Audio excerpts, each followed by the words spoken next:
We're so glad that you joined us this morning. We have an awesome video planned for you, so let's get started. So now we're going to get into our scripture challenge.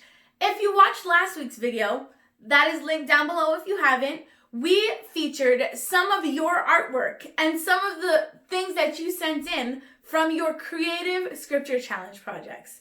This week, we have a brand new scripture challenge.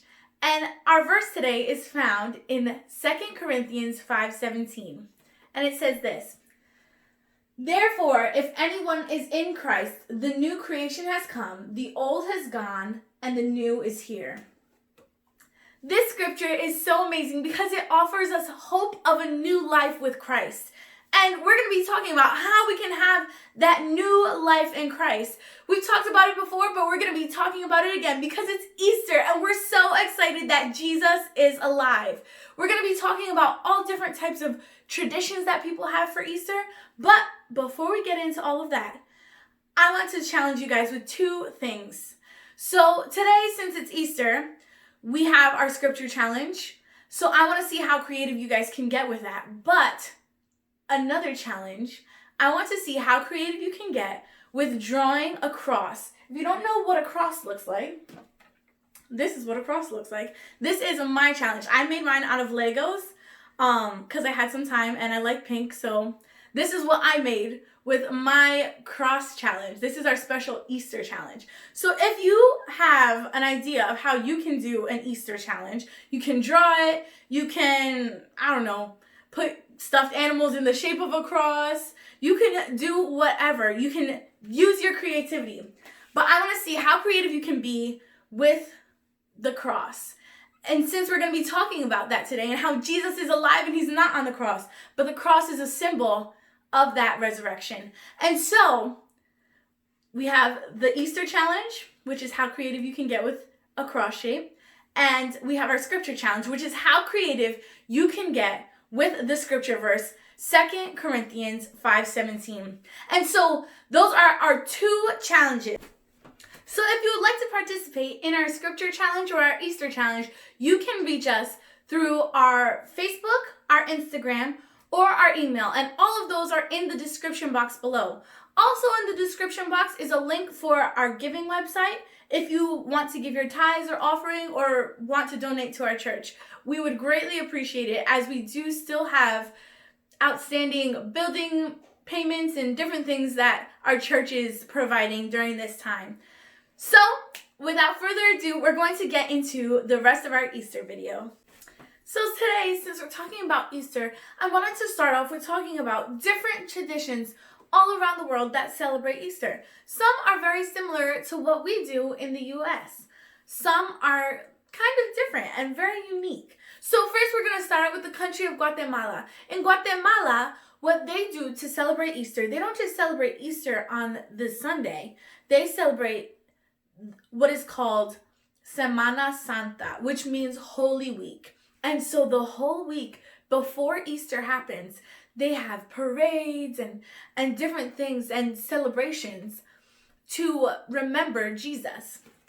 And so one amazing thing that they do, they have a parade where they cover some of the streets with flower petals, beautifully colored flower petals, and they make beautiful, intricate designs using these flower petals. And this happens every single year, and they create such a beautiful artwork and parade, and some people act out different scenes from the Bible story that we're about to read. And this is how they celebrate. This is how portions of people that live in the country of Guatemala celebrate Easter. Another place is Russia. And in Russia, they celebrate Easter a little bit similar to how we celebrate. I'm sure many of you have been on an Easter egg hunt before.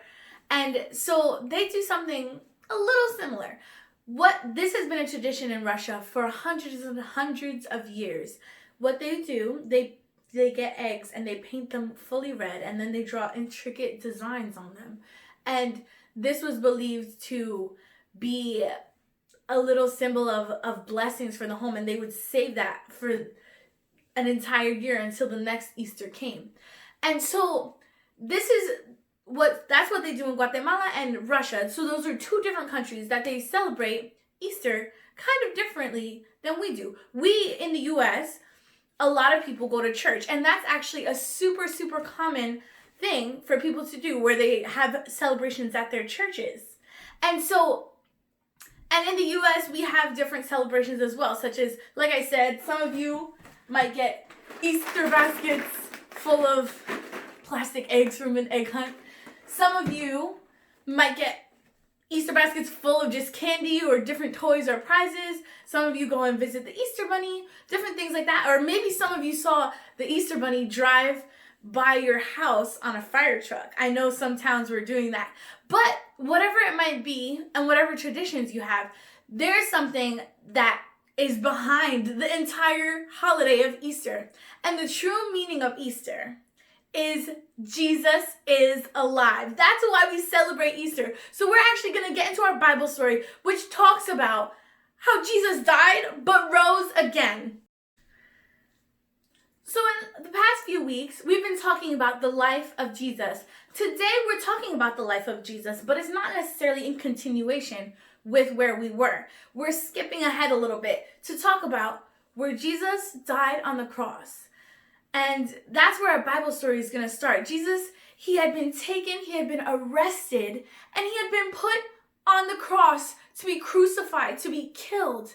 So they had put nails in his hands and nails in his feet. And he was all bloody and bruised and beaten. They had put a crown of thorns on his head. And this is where our story starts. Well, this is where our story continues, rather. If you want to read along, our story is going to be starting in Luke chapter 23, verse 44.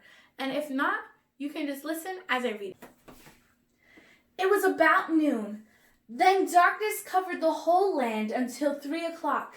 The sun had stopped shining. The temple curtain was torn in two. Jesus called out in a loud voice. He said, "Father, into your hands I commit my life." After he said this, he took his last breath. The Roman commander saw what had happened. He praised God and said, "Jesus was surely a man who did what was right." The people had gathered to watch this sight. When they saw what had happened, they felt very sad. Then they went away. But all those who knew Jesus stood not very far away, watching these things. They included the women who had followed him from Galilee. A man named Joseph was a member of the Jewish council. He was a good and honest man. Joseph had not agreed with what the leaders had decided and done. He was from Arimathea, a town in Judea. He himself was waiting for God's kingdom. Joseph went to Pilate and asked for Jesus' body. Joseph took it down and wrapped it in linen cloth. Then he placed it in a tomb, cut in the rock. No one had ever been buried there. It was preparation day. The Sabbath day was about to begin. The women who had come with Jesus from Galilee followed Joseph. They saw the tomb and how Jesus' body was placed in it. Then they went home.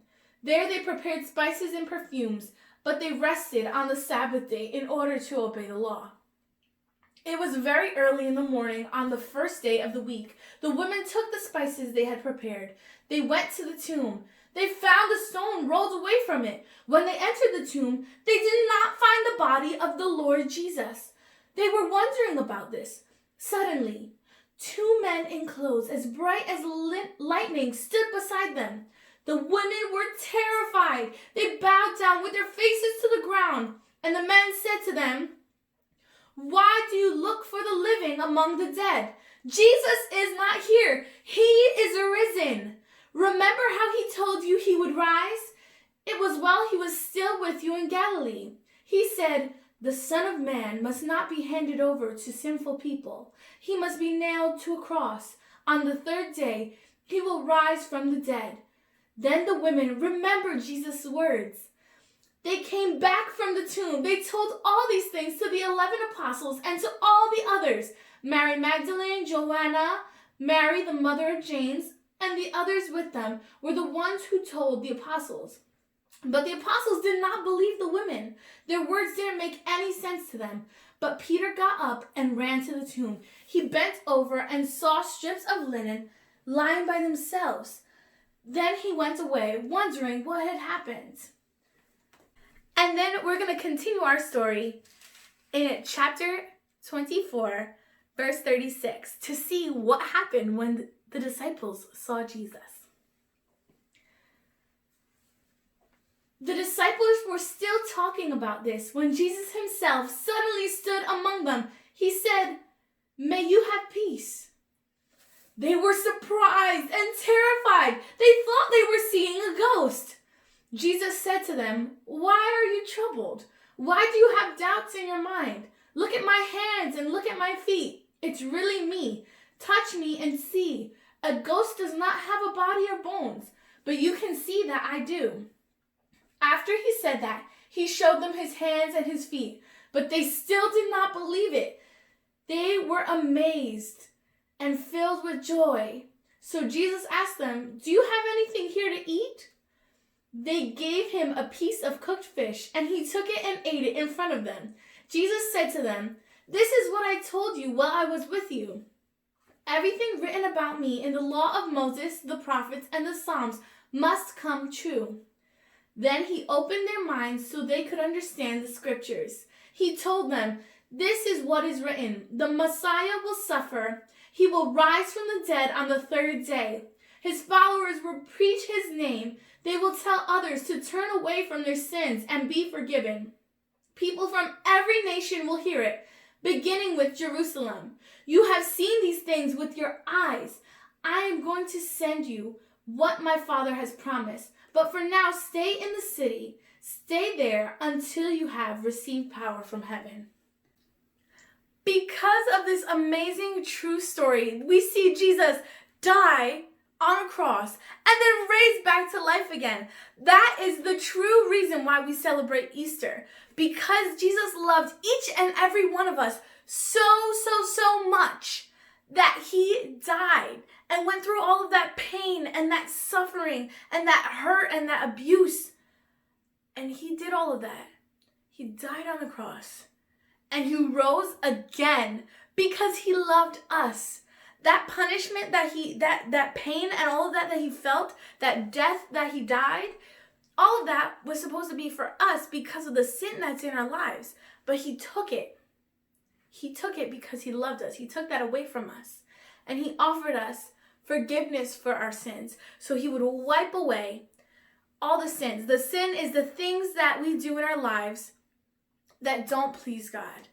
And so that might be disobeying parents or lying, stealing, cheating, all of these different things. Those things don't please God. Those are the sins that might be in our life. But Jesus, he wants to forgive us of all of that. He wants to wipe it away clean. And he wants to enter into a friendship and a relationship with us. Some of you might already be in that relationship with Jesus, and you might know how much Jesus loves you. And so you can just fully celebrate because you know that Jesus is alive and he's risen and he loves you. That's why we celebrate Easter. And so if you don't have that relationship with Jesus, if you haven't accepted him into your heart, or if you want to recommit your life to Jesus and kind of ask for forgiveness for some of the things that might have happened in your life or that you might have done, those sins that happened in our lives. None of us are perfect. And we have to always just ask God, "Forgive me, I'm sorry," and he forgives us right away. And it leaves from his mind because he forgives us and he forgets what those sins that we did. And then we start anew. Like our verse said, he creates us anew. We're new in Christ Jesus because of his death and his resurrection. So if you want to enter into that relationship with Jesus and ask for that forgiveness and receive that love that he has for you, you can repeat after me in this prayer. Dear Jesus, I ask that you would forgive me of my sins. I want to enter into a relationship with you, and I want to receive the love that you have for me. In Jesus' name, amen. And so that's it. You are now entered into the family of God, and you are now in that friendship with Jesus. And that's amazing. That is why we celebrate Easter. And that was what he told his disciples in our story. He said, go and tell everyone about how much Jesus loves them. And that's why we talked about all the different traditions of Easter all around the world. There's so many people all around the world that they know how much Jesus loves them. But there still are people who don't know about Jesus. So if you just accepted Jesus into your heart, now it's your job to go and tell as many people as you can about Jesus. So an easy way to do that, you could call them on the phone. You could talk with a parent or a grown-up and see how you can talk to different people. And maybe you could tell a friend about Jesus. Another way to do that is by sharing this video with them. Maybe they would like to watch it and like to know Jesus. So those are a few different ways that you can share Jesus with the people that you know. Because now that you know Jesus and how much he loves you, you have to go and tell everyone about that same love. So just a reminder, we talked about how Jesus is alive. He died on the cross, but he rose back again because he loves us. We have our Easter challenge, which is how creative you can get with a cross. You can use anything that we talked about today. You can use your creativity, the things you have at your house. I want to see how creative you guys can be.